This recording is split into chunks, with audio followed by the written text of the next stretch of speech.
एक गांव के एक परिवार में 3 सदस्य रहते थे। श्यामू खेतों में मजदूरी करके अपनी परिवार का गुजारा करता था। श्यामू शाम को अपना काम खत्म करके घर जाता है। श्यामू ममता से बोलता है, अरे सुनती हो ममता? तभी श्यामू की पत्नी आती है। हाँ जी, अमन अभी तक आया नहीं है, कहाँ है? तभी अमन वहाँ आता है। तभी ममता बोलती है, अरे अमन बेटा, तू इतनी देर कहाँ था? हाँ, तुम्हारी कितना चिंता कर रहे थे हम लोग। तुम हो कि रोज रोज लेट से आते हो?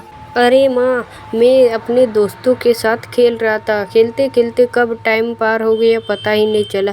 माँ, अगली बार से मैं जल्दी आ जाऊँगा।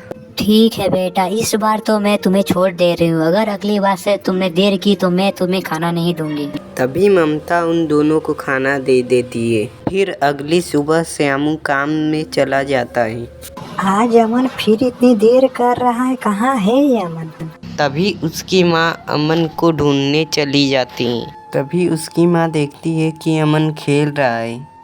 मैं तुम्हें बोली थी ना टाइम से घर आ जाने को, तुम अभी तक यहाँ खेल ही रहे हो।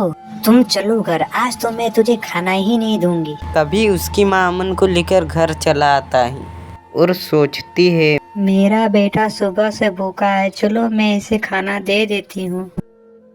क्या हुआ माँ, आपको क्या हुआ? बेटा क्या बताऊँ मैं, मेरी रात से ही तबीयत बहुत खराब है। तभी उसकी माँ बेड पे गिर जाती है और मर जाती है। माँ, क्या हुआ माँ? माँ उठो ना माँ। तभी अमन रोने लगता है। तभी अमन के पापा आते हैं। फिर वह अमन से पूछता है, अरे अमन बेटा, तुम्हारी माँ को क्या हुआ? वह इस तरह सोई क्यों है? माँ का रात से ही तबीयत खराब था और माँ हमसे बात करते करते गिर पड़ी और हम लोग को छोड़ के चली गई। तभी दोनों रोने लगते हैं। ममता, हम दोनों को छोड़ के क्यों चले गई? ममता, अब हम लोगों का ख्याल कौन रखेगा? माँ, अब मैं खेलने जाऊँगा तो बुलाकर खाना कौन खिलाएगा माँ? कुछ दिनों बाद श्यामू अमन से बोलता है, बेटा, अब तुम्हारा ख्याल रखने के लिए कोई नहीं है, क्या मैं दूसरी शादी कर लूं? ठीक है, आप जो करिएगा पापा। फिर कुछ दिनों बाद श्यामू शादी कर लेता है। बेटा, ये है तुम्हारी नई माँ, मैंने इससे ही शादी की। ठीक है पापा। माँ, आज मेरे पसंद का खाना बनाइएगा, मुझे खीर बहुत पसंद है। मैं नौकरानी नहीं हूँ जो तुम्हारे लिए अलग से स्पेशल खीर बनाऊं। ठीक है माँ, मैं खेलने जा रहा हूँ। खेलने जाओगे तो जाओ, लेकिन अगर जल्दी नहीं आया तो मैं तुझे खाना नहीं दूंगी आज। फिर अमन खेलने चला जाता है। फिर श्यामू काम से घर चला आता है। अरे कमला, मुझे बहुत जोर से भूख लगी है, मुझे खाना दो। फिर रामू खाना खा के सो जाता है। तभी अमन आता है और बोलता है, माँ मुझे खाना दो, बहुत जोर भूख लगी है। मैंने तुमसे बोला था ना, अगर तुम देर से आओगे तो खाना नहीं दूंगी। अब जाओ, तुम ऐसे ही सो जाओ, तुमको नहीं खाना होगा खाना। ऐसा बोलकर कमला वहाँ से चली जाती है। माँ, तुम मुझे छोड़ के कहाँ चल गई माँ? माँ, मुझे बहुत जोर भूख लगी है माँ, और वो मुझे खाना भी नहीं दे रही माँ। माँ, तुम रहती थी तो बुला बुला के खाना खिलाती थी माँ। माँ आ जाना माँ, मुझे तेरी याद बहुत आ रही है माँ। फिर अमन सो जाता है। कुछ दिनों बाद श्यामू अमन को बोलता है, अरे अमन बेटा, इधर आओ ना। बेटा, तुम्हारी नई माँ और पुरानी माँ में तुम्हें क्या फर्क लगता है? तब अमन बहुत ही उदास होके बोलता है, पापा, मेरी पुरानी माँ झूठ बोलती थी और मेरी नई माँ सच बोलती है।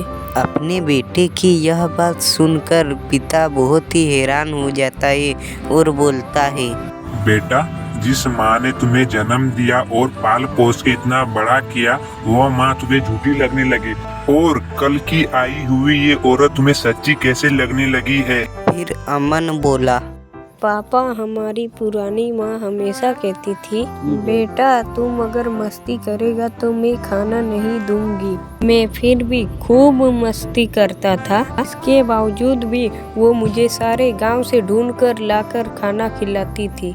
और मेरी नई माँ भी यही कहती है, अगर तुम मस्ती करेगा तो मैं तुम्हें खाना नहीं दूंगी। और आज मैं सच में ही 2 दिन से भूखा हूँ। फिर श्यामू कमला को बुलाता है। कमला, इधर आओ। फिर कमला चली आती है। क्या हुआ, बोलिए। कमला, तूने मेरे बेटे को 2 दिन से खाना क्यों नहीं दिया? फिर कमला बोली, मैं आपके बेटे को इसलिए खाना नहीं दे रही थी, आपका बेटा हर रोज खाने के लिए फरमाइशें करता है और हर रोज वो देरी से घर आता है, इसीलिए मैं उसे खाना नहीं देती।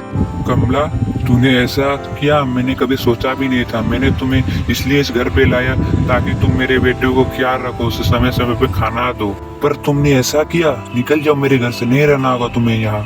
तब कमला यह सुनकर गुस्से से घर छोड़कर चली जाती है। फिर वो दोनों बाप बेटे खुशी से रहने लगते हैं। तो इस कहानी से हमें यह सीख मिलता है कि हमारी अपनी माँ की जगह और कोई नहीं ले सकता है।